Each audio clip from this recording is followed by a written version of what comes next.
Hey, it's Paz. Monkey Ball is a pretty cool series. The newest entry in the series, Banana Rumble, came out a few weeks ago as of writing the script. And it's probably my favorite in the series, including the original two. Compared to the smooth edge grinding and tough clips of the original, Banana Rumble incentivizes the use of a spin dash mechanic, which makes those aforementioned clips almost intentional in the level design. This gives the game a unique feeling for both casual play and speedrunning, and I really like it. It's cool. I took on speedrunning for it pretty early after it came out, and I'm still going now. Eventually, on my 100,000th time trying speedruns of High Waves, a thought popped into my head. I just cleared it without collecting any bananas, which I found pretty interesting. And being the burnt out trickster fox that I am, I wondered, maybe, could you beat every level of Banana Rumble without collecting bananas at all? And damn, this was an interesting experience. A lot of this challenge was performed with the knowledge and help of the SMB Banana Era speedrunning Discord, link in the description, and everyone there is cracked out of their minds. This run would not have come together without their help. I'll give credit to anyone who contributed with the run as they come along, and all clips are used with permission of course, don't worry. That in mind, I have no ground rules for this other than I cannot collect bananas in any form in any level, and the run has to be performed without any special rule set modes like Super Speed used. All bets are off, all tools are available. So, without further ado, grab a snack if you want, and let's begin our journey. Okay, the way I'm going to structure this is to only mention the levels that had some difficulty to them, and assume if it's not mentioned, it's pretty easily doable with the techniques showcased throughout the run. If I were to go into detail on all 200 levels, we would be here for way longer than any of us want to be, so ready? Let's go. Almost every level at the start is pretty open and wide. Floating Boat in particular is a good look into a lot of the later levels in the run. You can go through the effort to go through the tiny passages between the walls and the bananas, or you can just... yeah. Oh, one thing I should have mentioned before, this is Val.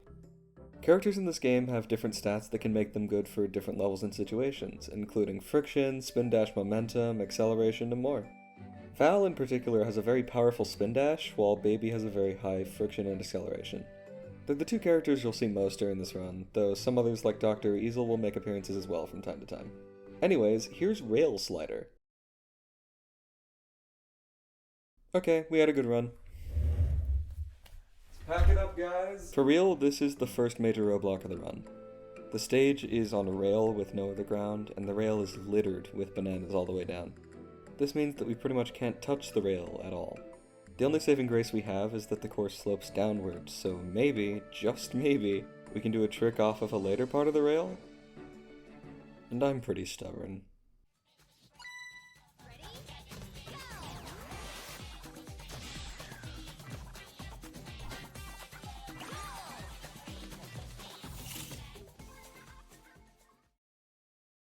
Going into World 2 after Rail Slider, I was feeling pretty good.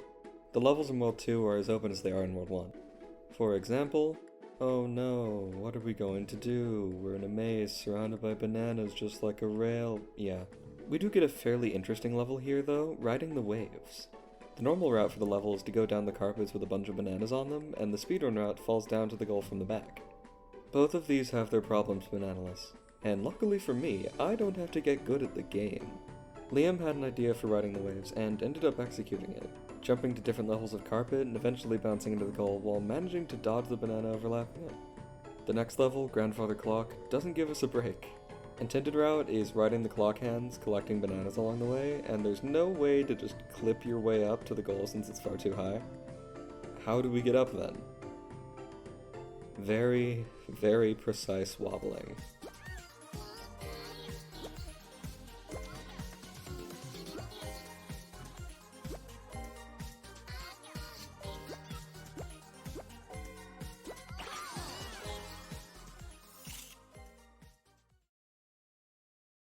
World 3 as a whole isn't that hard, so we won't spend that much time here.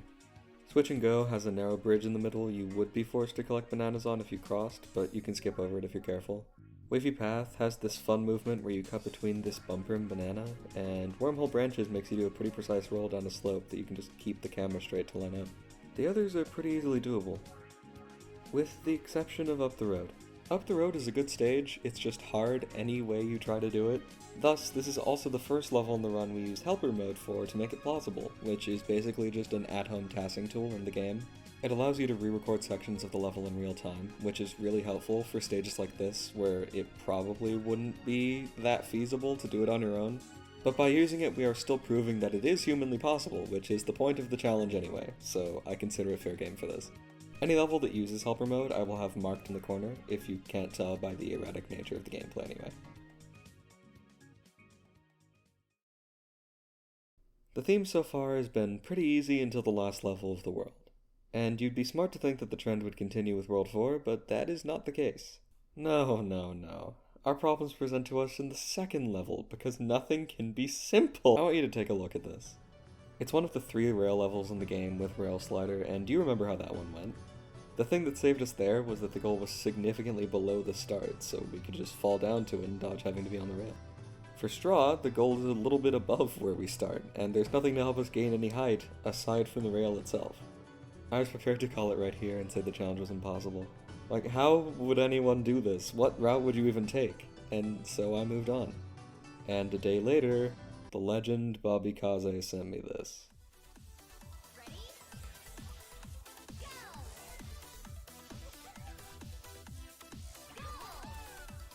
That's right. He somehow threaded the needle between the bananas to clip off of different parts of the rail. This part in particular, that's just insane. This is the first appearance Bobby makes in the run, and he'll be appearing a lot more in the future with even crazier clips. Dude knows how to play the game, like holy shit. But anyways, the rest of World 4 really isn't all that bad after Straw, it's kind of a vibe. World 5 is the one exception in the entire challenge when there's almost nothing to talk about. Slope Curve makes you wonder if the devs knew gravity existed, and makes me realize I still don't actually know how it works. How am I so far behind record? Rocket Launcher looks hard, but is simple if you have good air control. And Manhole... Push Bar Road was the most difficult level in the world, with an impossible main route that you can skip by clipping off the side railings. Since that's the only thing left, I'll let the clip play in full before I move on. World 6, on the other hand, has way too much stuff to talk about. Vanishing Floor is the start of the world, and teaches us that we can jump in this game better than the game marketed around you being able to jump, so Elevator Maze immediately presents us with a problem. This is flat ground, nothing around us to clip off of. The goal is miles above us too, with the only intended route to it to go through corridors lined with bananas with no way around them. Without any option at the start, it would seem as though we have to go through the path forward and collect the bananas here. Well, we still have some tricks up our sleeve. First noted a couple days after release, you can spin dash while on the edge of a platform to gain a small amount of height since your angle's no longer flat. It just so happens that this small amount of height would be enough to reach the railing at the start of Elevator Maze, but how would we use this? Well, like this.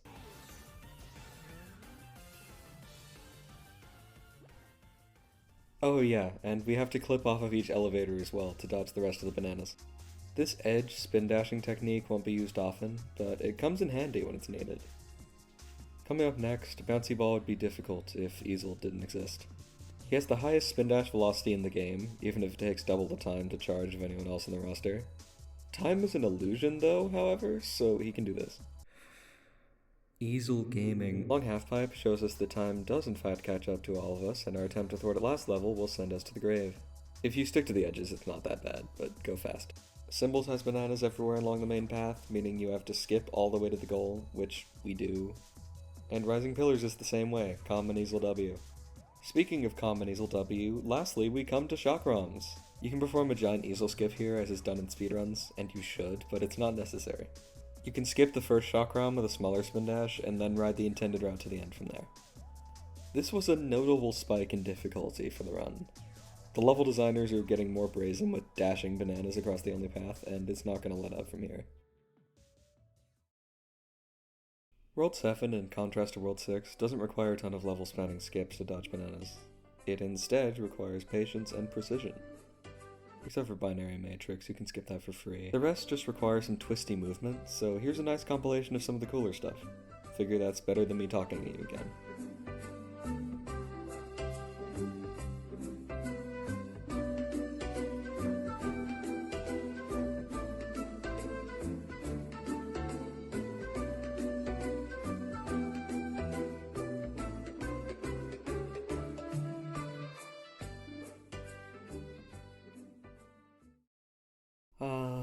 Back home.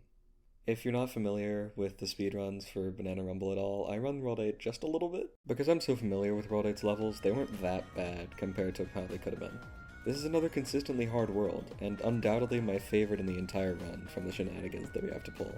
Holy Road you have to be careful in to avoid everything, which is not something I'm used to doing in any level like this ever. Why be slow when you can full send it? Oh, speaking of full sending it, arch bridges.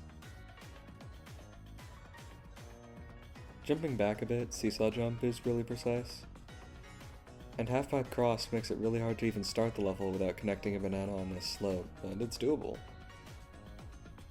We've reached the point of the run where it's hard to describe it more than I already have, you know? Like, yeah, the game doesn't want us to have a potassium deficiency, but I want to keep my hypernatremia intact. So a lot of the levels that don't need dedicated explanations will just be in sort of a compilation view from here on. This was Dividing Road. And this is Scattered Floor. And for the last of the world, after the famous tilt switch, we get to what is by far my favorite level in the run, Switch Search. You may notice an immediate problem. Like the start of Elevator Maze, we're on flat ground with just a hallway and bananas in front of us. Unlike the start of Elevator Maze, we have walls on all sides that are too tall for us to do anything with. We're stuck in this circle unless we connect a banana in the middle, right? Well, there has to be a way. We can't just be stranded here. And yes, there's yet another strategy we have left at our disposal that isn't required in any other level anywhere else in the run. This game has co-op functionality.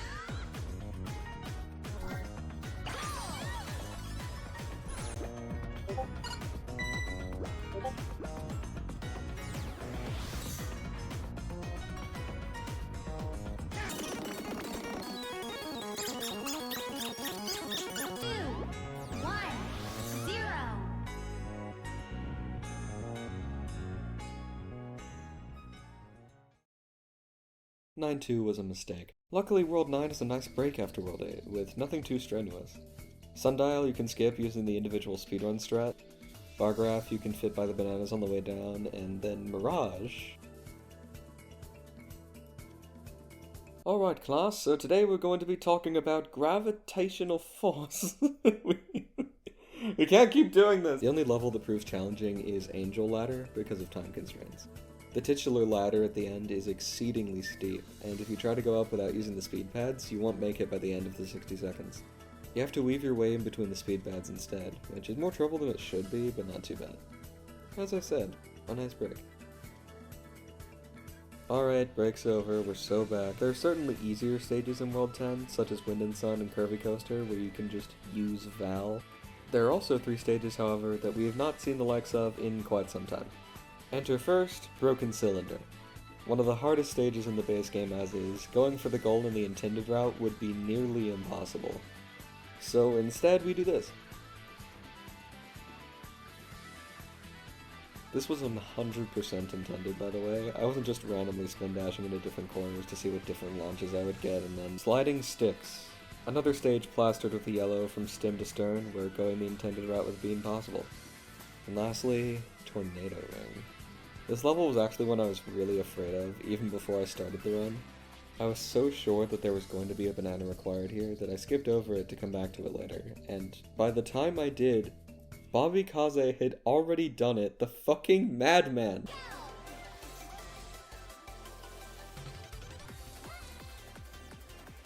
I cannot convey how precise this is. The banana hitbox extends until just before the end of the walkway, and having to control your direction while going as fast as you have to ascend the slope and get to the rings, it's ludicrous. But yeah, that's all 10 base worlds done. With that done, we now enter the second half of the game, the EX worlds. While most of these stages are unique, many of them are upgraded versions of their base world counterparts, as you'll see in due time. This means that the stages we had trouble with before are going to be made even more funny. Can't wait. Now, since World 1 itself wasn't that bad for Bananaless, World 1 EX isn't going to present us with much challenge either, aside from slope control. There's a banana wedged in between bumpers on the second semicircle, and it's not possible to go around the bumpers. So instead of going around, we go through. Not through the space, mind you, through the bumper itself. And since one lap is not an upgraded version of Rail Slider, we're comfortable coasting through the rest of the levels with minimal issue. 2EX is pretty fun for me in particular because, if you couldn't tell, I love IL speedruns, they're my thing. And the amount of IL strats that aren't just recommended but actually mandatory for clearing levels in 2EX is really fun. A good example of this is Gift Box. It's impossible to complete the normal way because there's a banana guarding the door that leads to the goal, but you can skip over the whole thing with Val. Note that the IL does it a lot better than this, but this was literally the first attempt I tried and I thought it looked cool. Then there's Tea Party, where it's way easier to skip across the cups with a spin dash rather than dealing with the moving platforms. And Moving Bars, where you can do a really hard clip off the starting platform to do the same. And Suits uses that same edge of the ground clip we used in Elevator Maze earlier. The real difficult level in 2EX is drawbridges. The IL strategy would work, but building up the speed you need to be able to clip into the faraway and moving, mind you, goal while staying on the thin edge of the path was too difficult to do even in helper mode. We skipped that and just maneuvered around everything the old-fashioned way. You know, I'm starting to think that maybe gravity doesn't exist after all. That was fucked, by the way. Like, that is one of the cleanest clips I've ever seen. The rest of the levels aren't anything too special, so like I did with World 7, here's a compilation. Relax and enjoy the vibe.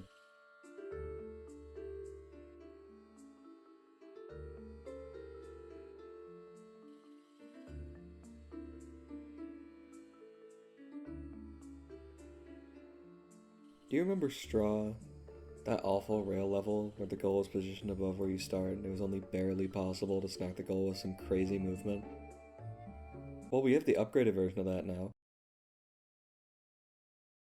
So Giant Slalom is a pretty funny level. You need tight lines through the speed panels to dodge everything. Then there's Fragments, where the goal is below us, we can just barely manage falling down to it, unlike in... And all sides. The last two parts of the thin path are impossible to get past without bananas going slow, so Easel Clipping once again sails over any problems that we... Hurry up! Okay, fine, we'll talk. Inductor sucks. Do I even need to say that? Like, even casually, Inductor sucks. The goal is significantly higher up than in Straw, there's more rail to bypass, and some of the rail is even spinning, so if you manage to clip up by some stroke of the gods themselves, Dole I think, there's no way of telling where you'll land next to the goal. I don't think I can do this. Oh, wait, 1 second.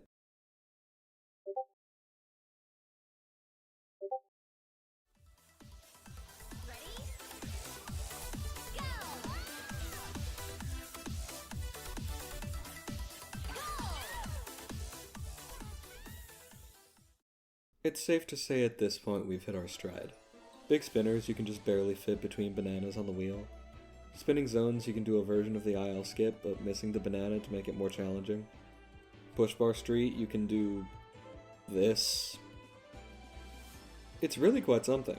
Even the most difficult level of the world, Cyclone, with a beginning extremely reminiscent of Tornado Rings, is doable by grinding the entire way. Look, he even finishes in style! There's not much left to say after Inductor, and there's not many more words I can use to describe things as hard. So I think it's time for a bonus round.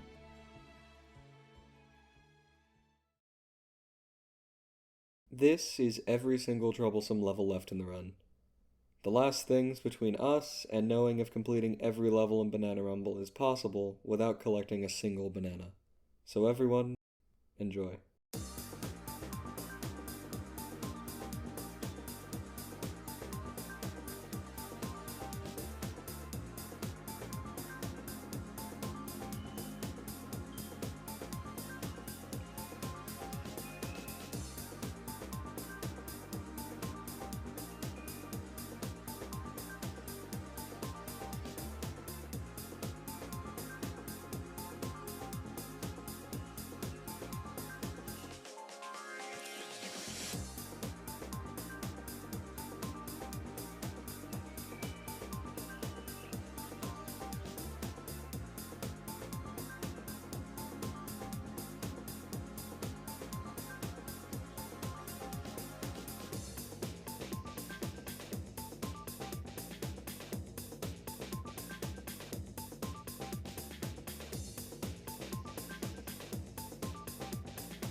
You made it to the end of the video!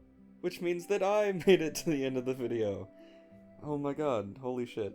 This is finally done. It's been an entire year of trying to get this project done. Because I can't do time management to save my fucking life. Wild time. Super happy to have this done. Shout out to everyone who submitted a run, be it in helper mode or not. I'm gonna flash them up all on screen right now. Super one to Bobby Kaze, who absolute legend for everything he did for this. He dealt with some shenanigans. Other thing that happened while this was in production, the game released some expert speed and banana missions into the game. The speed missions are basically the IL speedruns. They're cool, but they're hard. But the banana missions, you have to collect every banana in the level for it to count, which some of those are literally impossible solo.